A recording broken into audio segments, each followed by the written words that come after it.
Welcome to the DDPS seminar, everyone. Before we introduce our invited speaker, let's go over some rules as usual. First of all, please mute yourself during the talk. If you have immediate questions, you are welcome to unmute and ask, or otherwise, please use the chat room to post your questions so that we can address them in the Q&A session at the end. Second, today's seminar is open to external audience, so no classified discussion is allowed. Finally, the talk will be recorded and uploaded to our YouTube channel. Now let me introduce our speaker. It is an honor to host Annalisa Quaini, who is the professor and the associate chair in the Department of Mathematics at the University of Houston. She earned her bachelor and master degrees in the aerospace engineering at Politecnico di Milano in 2005 and received a PhD in applied mathematics from EPFL in 2009. Her interests are in the general area of computational partial differential equations, and more specifically in computational fluid mechanics, with various applications in medicine, biomedical engineering, and atmospheric science. She is the recipient of the 2021 to 2022 William and Flora Howlett Foundation Fellowship from the Harvard Radcliffe Institute.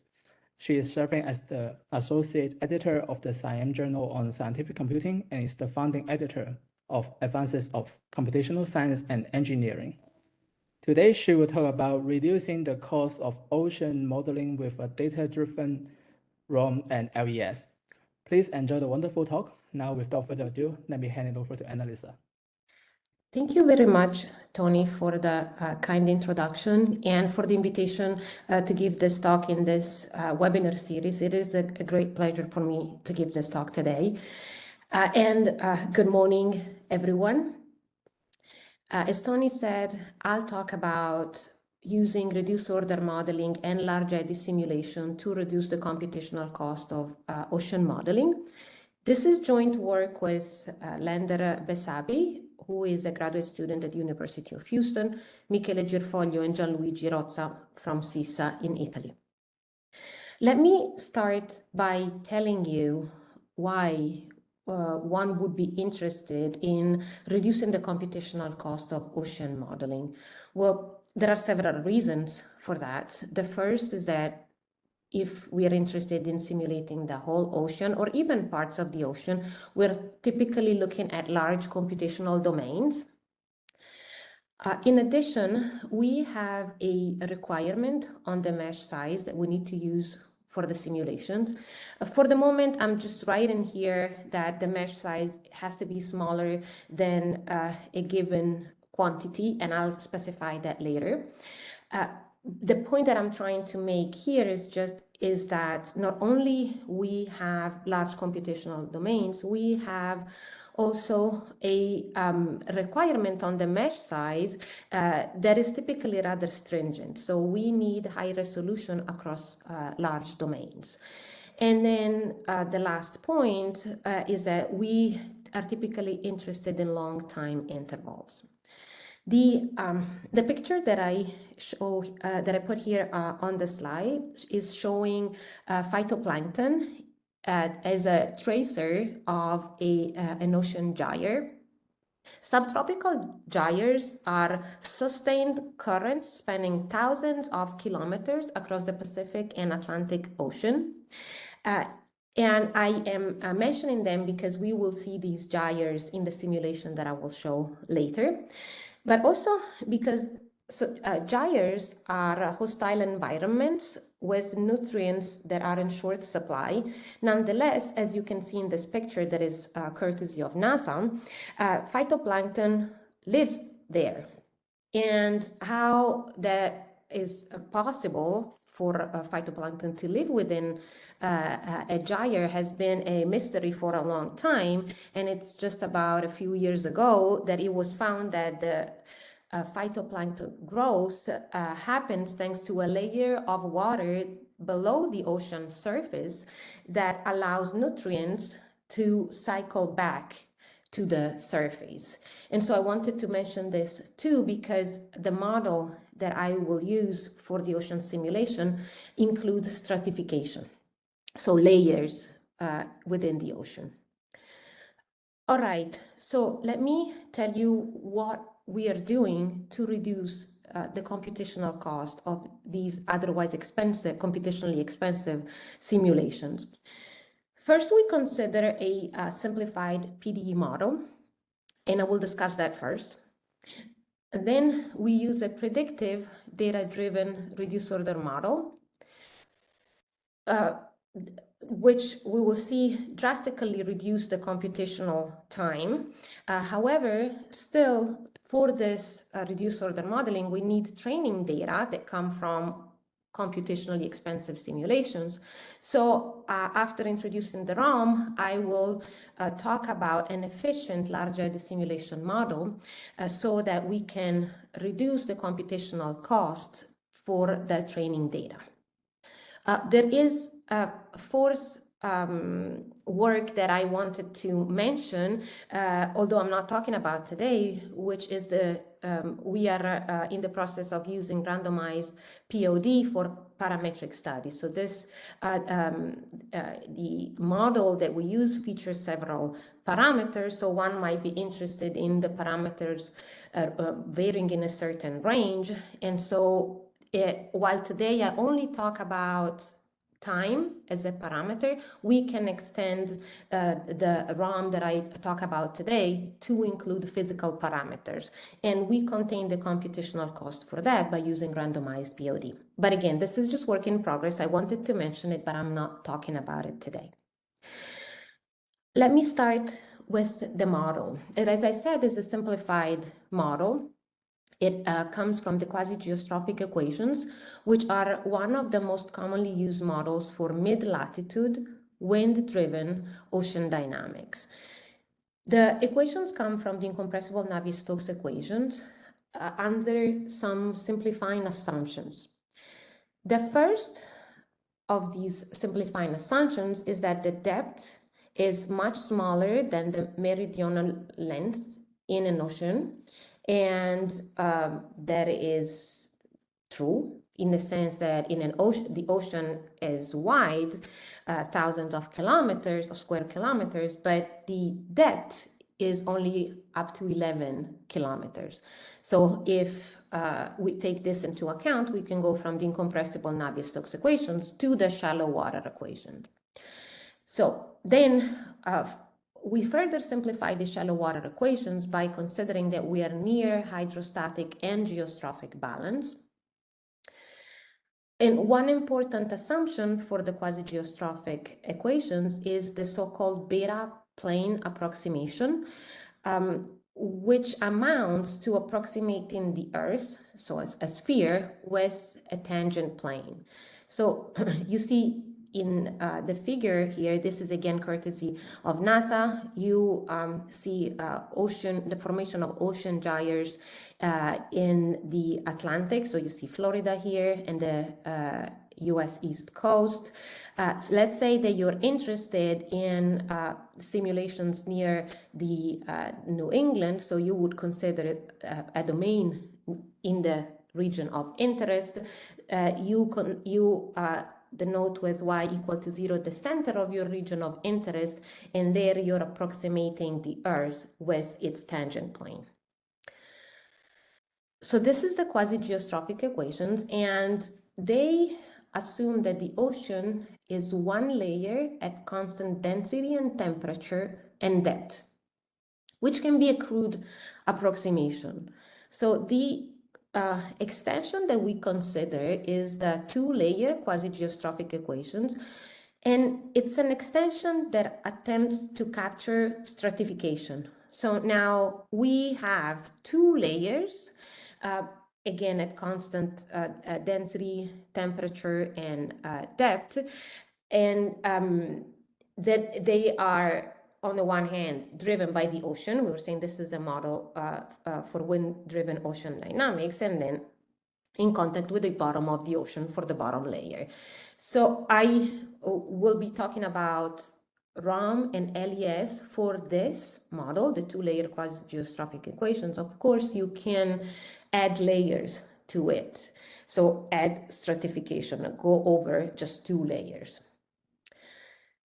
Let me show you what the model looks like in its non-dimensional form. So we have 4 equations here. The top 2 describe the dynamics of the top layer, and the bottom 2 for the bottom layer. You see the forcing term for the top layer that comes from the wind. It's a wind-driven dynamics. And instead, in the bottom layer, you see this term here with a that it represents friction with the bottom of the ocean. The variables in this coupled problem are the Q1 and Q2, which are the potential vorticities for layer 1, top layer, and layer 2, bottom layer, and psi, which is the stream function. So we have psi 1 and psi 2. And you see that for the top layer, the equations are written in terms of potential vorticity for the top layer, stream function for the top layer, but you also have the stream function for the bottom layer. So the terms that you see here are coupling the dynamics of the top layer with the dynamics of the bottom layer. Similarly, you have similar terms in the bottom layer. As I was saying, these are the equations once you have made them non-dimensional. And so you observe some well-known non-dimensional numbers. The first one that is probably the better known is the Reynolds number that you see here at the denominator. As you know, the Reynolds number is the ratio of inertial force to viscous force. And then there are other 2 non-dimensional numbers, the Rossby number, which is perhaps less known, and that gives you an indication of the ratio of the inertial force to the Coriolis force, and you have it here. And the third non-dimensional number is the Froude number that gives you the ratio of flow inertia to external force fields, which in this case is gravity. And you see it in all 4 equations.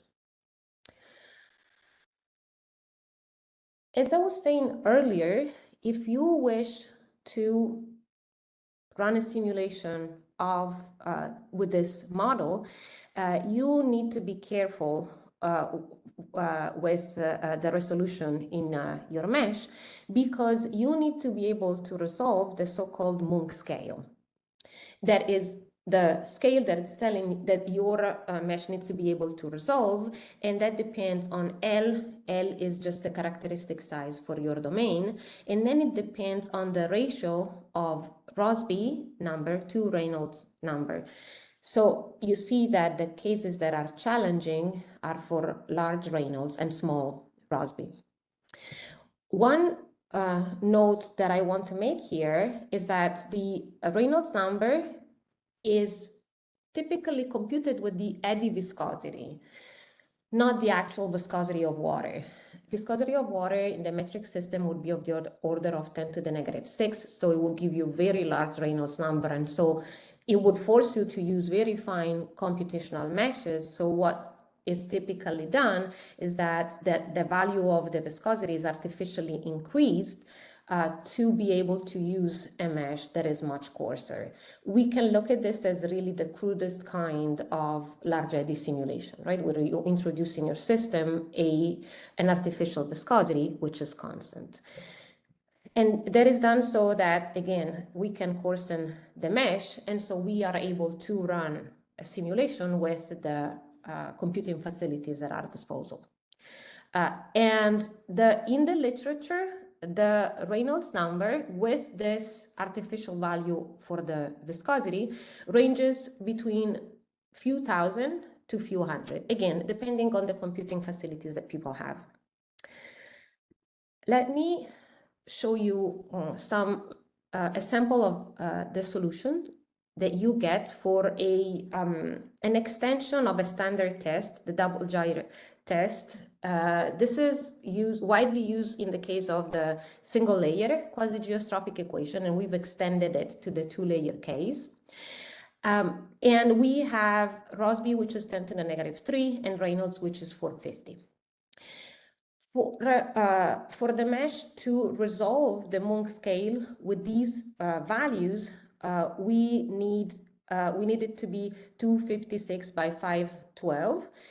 And we are interested in running the simulation for 100 time units with a standard computing server that takes about 8 days and 5 hours. So even with the addition of this artificial viscosity, it's still a computationally intensive simulation. And what I'm showing you here is the potential vorticity in layer 1 in for two subsequent time units, 2021, and the potential vorticity in layer 2. And the point that I want to make here is that you see that there is strong convection dominance in this problem. And that is why after I introduce the reduced order model, I'm going to talk about adding to this crude eddy viscosity model an additional large eddy model to be able to reduce the computational time.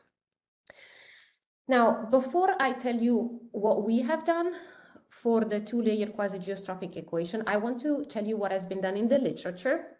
And to be able to do that, I just want to remind you the difference between Galerkin ROM, so reduced order models that use Galerkin projection, versus data-driven ROM. Although I'm sure that you are all aware of this, just a brief reminder. So we have a generic problem that depends on time, and a standard reduced order model uses a two-phase procedure. In the first phase, called offline, what you do is that you generate snapshots. So you sample your solution at certain times. With those snapshots, you construct a reduced basis. And here I am saying that the number of bases should be of the order of 10. And in doing that, I am prioritizing computational savings. So I want to ensure that I have indeed a reduced basis so that I can have a method that is computationally efficient. Once I have the reduced basis, I can approximate my variable u as a linear combination of the basis functions that I just found and coefficients that I still need to find. In a Galerkin ROM, I would take this approximation and plug it into my problem so that I can construct the ROM operators. Here I'm calling A the matrix that you get when you associated to the linear operators in your problem, and B the matrix that is associated to the nonlinear operators. So that is what you do offline once and for all, and then online you simply run your ROM, which tells you how the A, which is the vector collecting all the coefficients that you have here, evolves over time. All right, in the case of a data-driven ROM, the first 3 steps in the offline procedure are the same. The difference is that now I want to be blind to the underlying physical problem, and so I'm not going to plug the ROM approximation into my physical problem. I just want to train a model with the values of A, the vector of the coefficients for the reduced basis functions for the snapshots. And then online, what I do is that I learn the evolution of A from applying the train model. One point that I want to make before telling you what is in the literature is about how the eigenvalues for the quasi-geostrophic equations decay. Because one of the techniques that is widely used to construct the ROM basis is POD, so proper orthogonal decomposition. And what that does is it gives you the number of modes that are ranked with based on their eigenvalues from largest to smallest.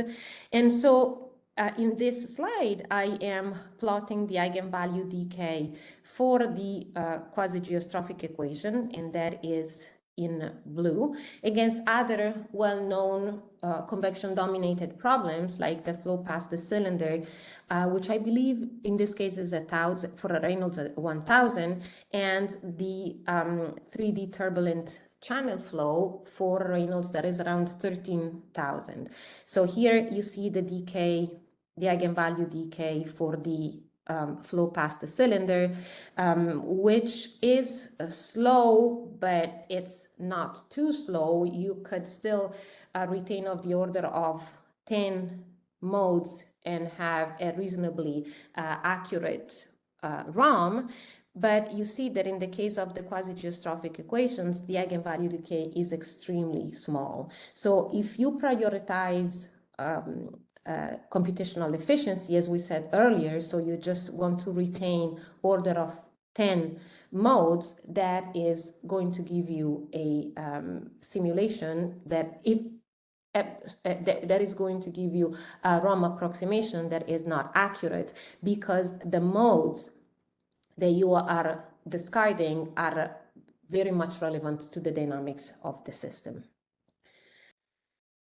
So with that, this is a summary of recent papers on ROMs for QGE models. Everything, not everything, it's mostly related to the single layer QGE. And there is Galerkin ROMs using POD to generate the basis, the reduced basis, that use LES, so Large Eddy Simulation inspired closure models or data-driven closure models. These models are needed so that you can bring back into your ROM the effect of the modes that you are discarding but are relevant to the dynamics of the system. There is a hybrid Galerkin projection data-driven ROM proposed in 2019, and in there what they're doing is they're taking a convex combination of a solution given by a Galerkin ROM and a solution given by a data-driven ROM, using neural networks to learn the evolution of the modal coefficients.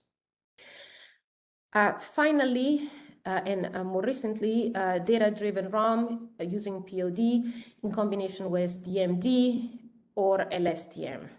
So it seemed to us that the combination of POD and LSTM was the most promising to extend to the 2 layers quasi-geostrophic equation, and so that's what we did.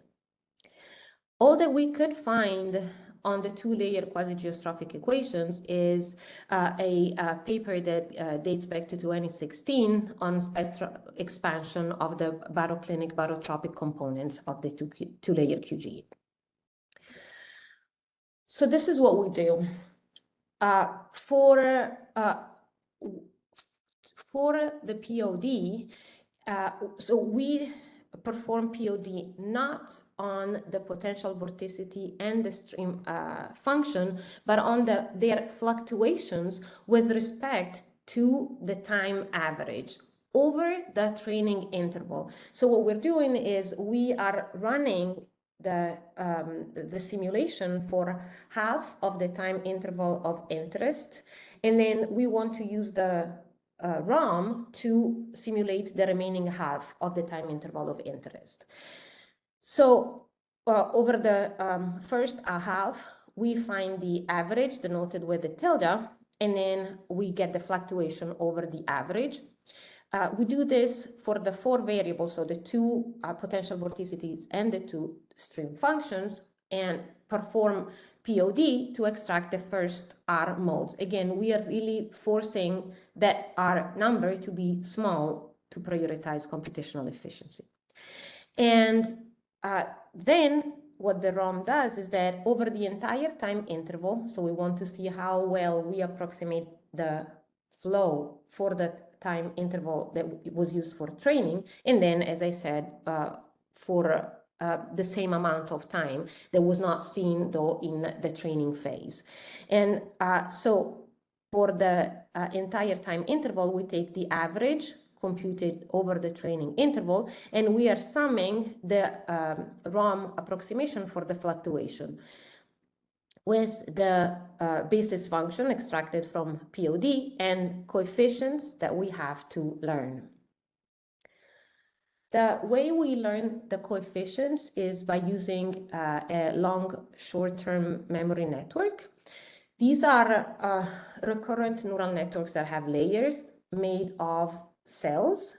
And here is what a cell looks like. We are using Cn to represent the cell state. And that serves as the long-term memory of the network.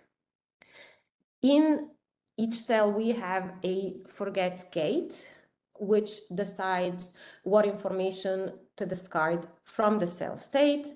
We have an input gate, so that is Fn, the forget gate. We have an input gate, In, that determines which information to add to the cell state. And finally, we have an output gate that controls the information to be passed to the next cell based on the cell state and the input.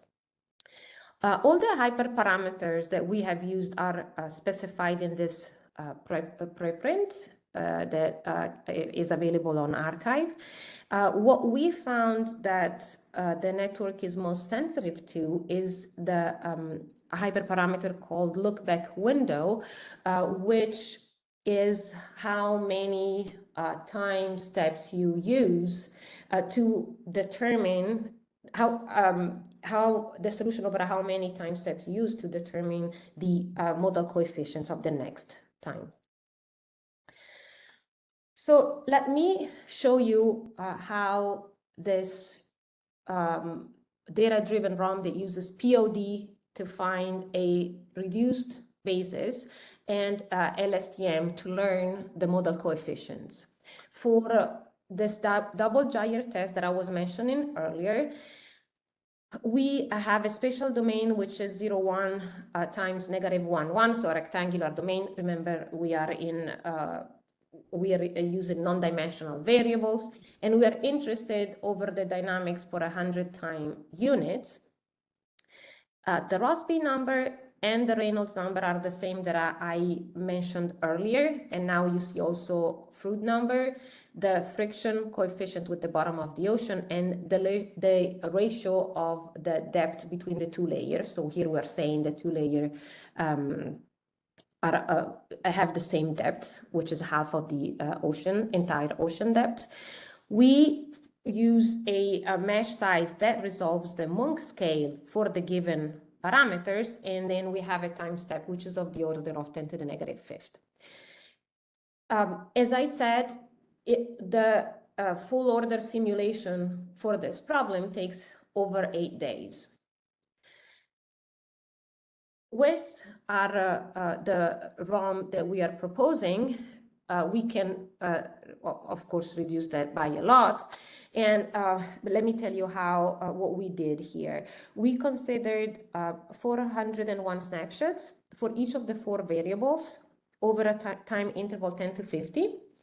And we are requesting only 10 basis functions for the reduced basis. So we're taking the first 10 POD modes, and we are setting now the lookback window to 10. We performed several,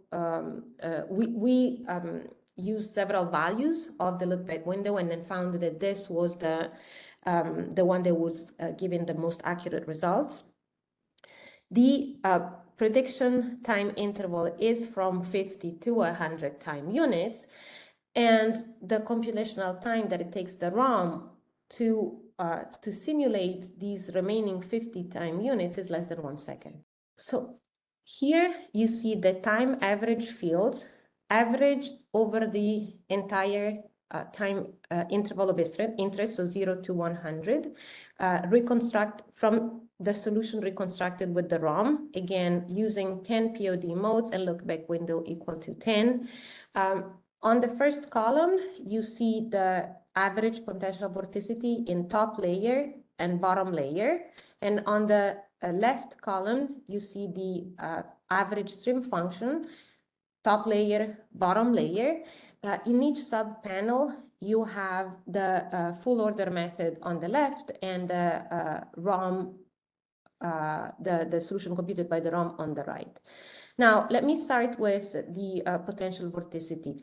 You see that the solution is not very accurate at the interface. It gets spoiled, but away from the interface, it can correctly capture the average. And this is true both for the top layer and the bottom layer. The stream function is better reconstructed by the ROM here, again, the time average. In fact, you see that we can reproduce the shape of the gyres as well as the magnitude of the average stream function, both for the top layer and the bottom layer. What I am reporting on the slide is also the root mean square error for all the cases. So why we have a better approximation for the stream function than for the potential vorticity? This is due to the fact that with 10 basis function, you are retaining about 50%, between 50 and 60% of the eigenvalue energy for the stream function. The stream function has a somewhat faster eigenvalue decay than the potential vorticity, while for the potential vorticity, with 10 basis function, you're only retaining 10% of the eigenvalue energy. So we can improve these results by simply increasing the number of the basis functions. 10 is somewhat drastic, and again, was so that the computational savings were prioritized. So this was a comparison in terms of time average, but we also checked time-dependent quantities. And what I'm showing you here is a comparison of the evolution of the modal coefficients. You have here the first and the third modal coefficient for the potential vorticity in the top layer, and same first and third modal coefficient for the potential vorticity in the bottom layer. With the blue line is true in the sense that the evolution of the coefficients for the full order solutions. In orange, you have the reconstruction, so the ROM reconstructing the time window, the solution over the time window that was used for the training, and in green, the reconstruction of the solution for the time window that was not used for the training. And considering that for the potential vorticity, we're retaining only 10 to 20% of the eigenvalue energy, this is a surprisingly good result. And let me mention that as you can see here, there was no instability that arose in the solution with the ROM, which again is surprising given the fact that we are discarding modes that are important to the dynamics of the problem. Now, in the remaining time that I have, which is how much? 15 minutes, maybe? I want to go back to this slide over here where I was showing that if you wanted to do a full order simulation for the entire time interval of interest, that takes over 8 days, which means that if you're generating data over half of the time interval to be able to train the data-driven ROM, you're still stuck with a 4-day simulation. So the work that I'm talking about next is so that we can reduce this time here and drastically reduce it. Now, for us to be able to do that, we chose not to go down a data-driven path, but a path that is physics-driven. So as I mentioned earlier, this is a problem that is convection-dominated.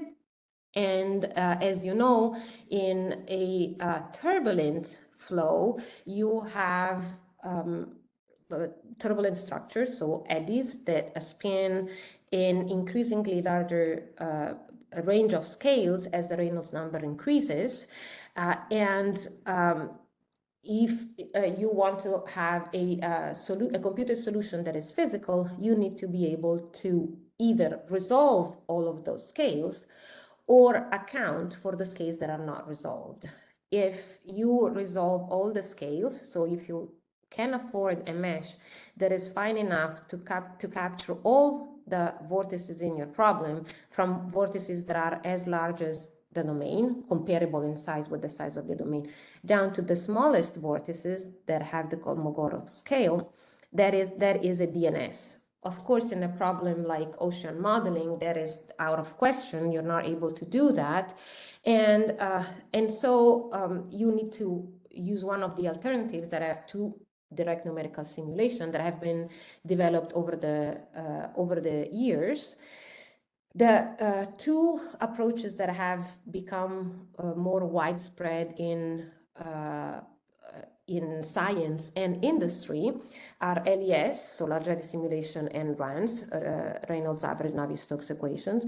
In the case of LES, you choose to just take a mesh that is coarser than you should take it to be, and resolve part of the vortices in your flow, and then you choose to model the effect of the eddies that are not resolved directly. And since what happens at the smaller scales is dissipation of energy, what this is doing is bringing in terms into your problem that dissipate the energy of the system. The other approach is RANS, where you resolve the flow average and model everything else. We chose to work with LES, and in particular, we focused on an approach that adds an extra set of equations to the problem, in our case, the two-layer QGE, with the extra problem being a differential low-pass filter that is intended to smooth out numerical oscillations. So let me tell you how this method works, this LES method works for a generic problem. If I show it how it works for the two-layer QG, it's just too messy. So let me just talk about it in general.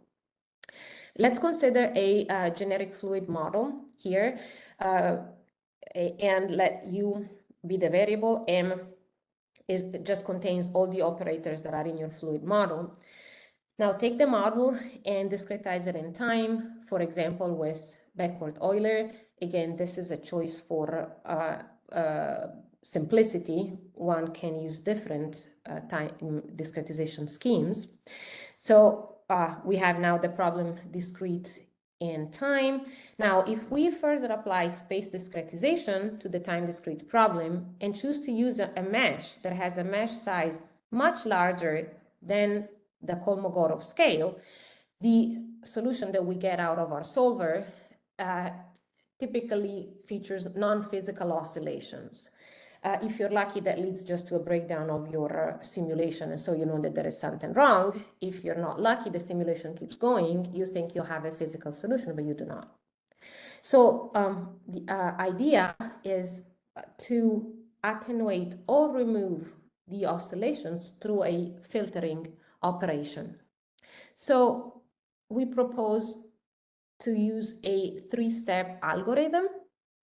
The first is evolve, which means that you're using the solver that you have without the filter, with the difference that you are not accepting the solution that you get out of it as the end of step solution. It's just an intermediate solution that at step 2, you filter.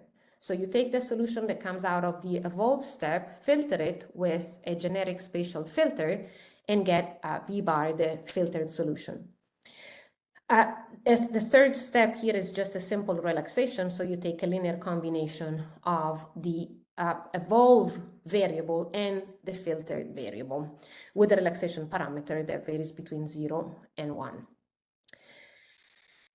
Now, if you look at the algorithm like this, it might not look like standard LES modeling to you, but you can easily see the connection between the evolve, filter, relax algorithm and LES modeling if you shift the index from n+1 to n in steps 2 and 3 and plug them into step 1. So here you can write this in terms of un, and once you have un, you plug it into step 1, that will have vn and v bar n that you can get from step 2. So what you get through those 3 steps is, so what you're actually solving is your original problem plus a term that, as you see, is explicitly treated, and it is designed to be to dissipate energy. So when you look at it like this, it looks more like a standard LES model. Now, if you're looking at this ratio here of filtering, parameter, and time step, and you're not liking it because this blows up as the time step is reduced, nothing is really preventing you from taking the relaxation parameter to be a multiple of the time step, so that here you get a parameter that is not depending on the time step.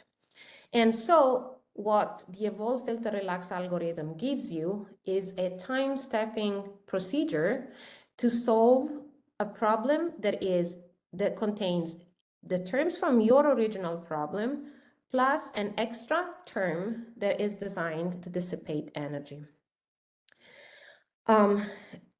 Now, let me see if I have time. Let me tell you briefly what kind of spatial filter we use at step 2. Also, actually, maybe instead of doing that, let me tell you why it is advantageous to have a procedure that is in 3 steps like this. The first one is that you have a procedure that is modular. So you typically have a solver for lower Reynolds number flow, and by adding 2 simpler steps, you can upgrade your solver so that also higher Reynolds number flow can be simulated. So modularity is the first advantage that you have here, that gives you also ease of implementation. And then the second advantage is that you have flexibility in the choice of the spatial filter. The particular spatial filter that we use is nonlinear. It is well established. Right in here, a partial selection of works that I have used it.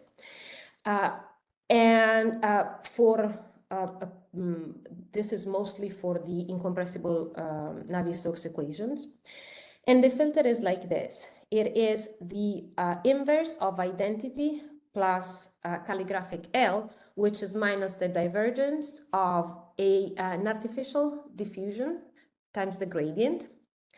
So the artificial diffusion is where the nonlinearity comes into play. And it is defined as the filtering radius. So that is the radius of the domain where you are extracting the information for the filtering. And that is typically taken of the order of the mesh size, times an indicator function that takes as input the evolve variable. And the indicator function is really crucial here. It takes values between 0 and 1, with the value being close to 0 in the regions of the domain where you do not need local filtering, so where the solution is, in quotes, smooth enough. And instead, the value of the indicator function is closer to 1, where we want to filter the computed solution out of the evolve step. So really here, the indicator function is a key player because it is telling you where in your domain you should add artificial diffusion and how much artificial diffusion you should be adding. So it's, again, the indicator function is crucial to the success of the evolve, filter, relax algorithm.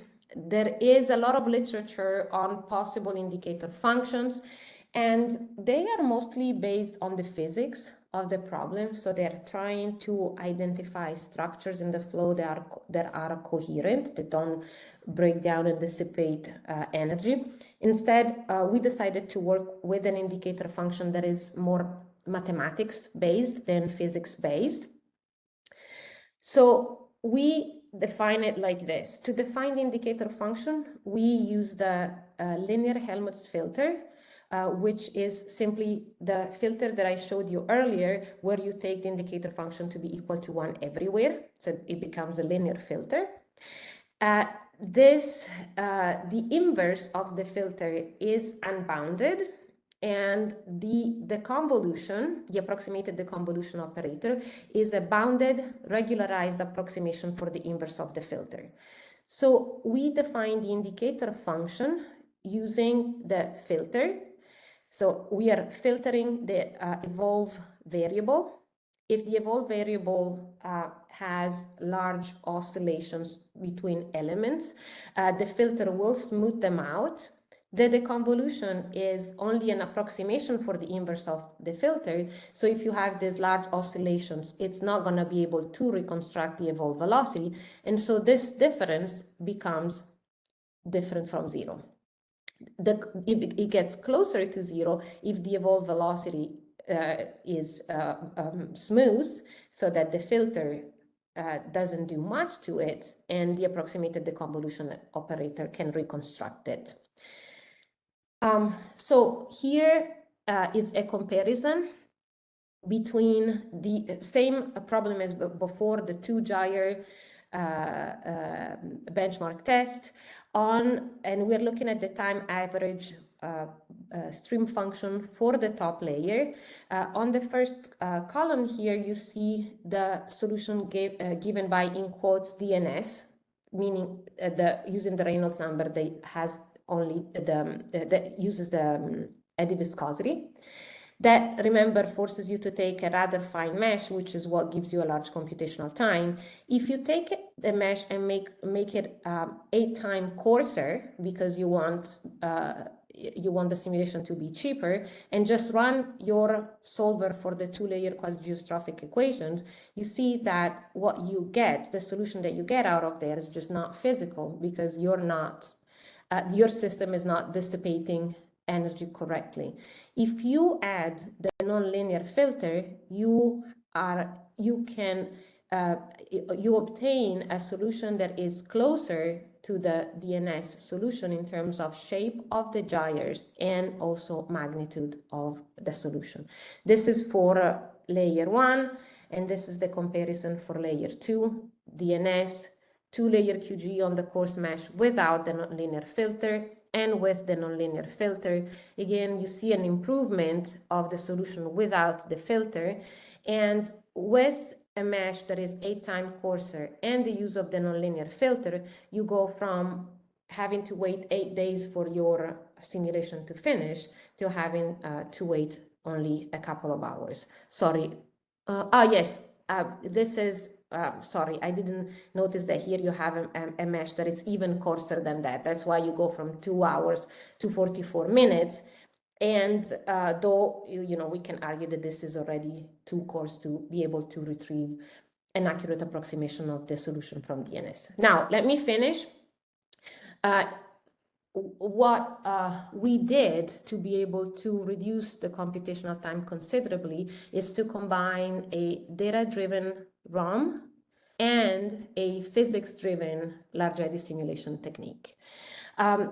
I put here on the slides the papers where the details of the work that I showed today are discussed, and this is the open source solver that is based on OpenFOAM that we've used for the full order simulations. So with that, let me thank you for your attention. Yes, thanks for the wonderful talk, Annalisa. It's a very interesting and complete work on both physics and data-driven method. So I don't see any questions in the chat room yet, but as we give the audience a moment to gather their thoughts, I will jump in with some questions to kick things off. So probably I will start with first straightforward question. So I'm curious how the external forcing by the wind in the equation that is modeled. Is it time dependent or independent? No, In this case, we just, it's a constant and it's a sine function. Yes, this is how, and you, I'm telling you what we set it for that 2-gyre benchmark. Sorry, let me actually get here. Here, right? For this test, it's simply a sine function in the y variable, so that you observe the formation of the 2 gyres. Yes, but you're right. I mean, in a realistic case, so not in the case of this particular benchmark, this would be forcing that depends with time, right? Yes. So this kind of like time-independent forces, is it based on some kind of physics of assumption on the stress pattern of the wind or something else? I would think that it's just some kind of averaging, because you see that what you get with that kind of sine function in the y variable is the formation of 2 gyres, and these gyre structures, right, are observed in oceans, and so I would suspect that, you know, in average, that would be a reasonable approximation. I see. Yeah, I'm asking because I'm thinking whether the POD LSTM ROM that you train can be like adapted to like predictive cases, even like not in the fluid numbers. Yes, I see what you're saying. If you have the wind that varies in an unpredictable way, right? Is that what? Yeah. Yes. We haven't tried that. Yes, absolutely. I see. And like a closely related question is, okay, considering all these parametric things like the fluid number, the Reynolds number. So I also saw the Kolmogorov and with decay is a little slow in the Yes. So if you imagine the full parametric case, so will it be very hard to get a dimension reduction in the POD basis? So that is the thing, right? Because here we managed to have ROM simulations that were stable and approximated the time average quantities and the time dependent quantities reasonably well without having to account for the discarded modes, right? And so I suspect that here with the LSTM and the fact that you have a dynamics that is oscillating over this average helps for that. In what you could do, right, in the case of different parameters, is add to the model some closure. I see. Right? Yes. In the and this is not, if we go to, for example, the Galerkin ROM, right? In this case, this is what you would use if R equal to 10 would be enough to capture the dynamics of your system. But if it is not sufficient, like in the case of the QGE or the other convection dominated problem, what you can do is add a term here, just like you do in LES, right, to model the effect of those discarded modes. I see. Okay, maybe we have minutes for a quick question. So maybe I can ask one more. So as you mentioned, the loopback window is a very sensitive parameter in the LSTM. So may I ask for if you have any insights on or experience on deciding the loopback window in the setting of ROM? I imagine the loopback window has to be long enough to capture the temporal changes, and if it's too long, it will be overfitting. So correct. Yeah, exactly. That's exactly our experience. And I wish I had a better answer for you than we just did trial and error, but I don't. We started from 2 and then we increased it until we saw that it was not improving the approximation anymore. And 10 was that sweet spot after which we were seeing that overfitting that you're talking about. I see. Yes. Do you see any relation between the the 10, the window of 10 is related to the number of POD modes, or if you like increase or decrease the... No. We've changed also the number of POD modes, and that did not seem to affect the fact that 10 was the best value for the look back window.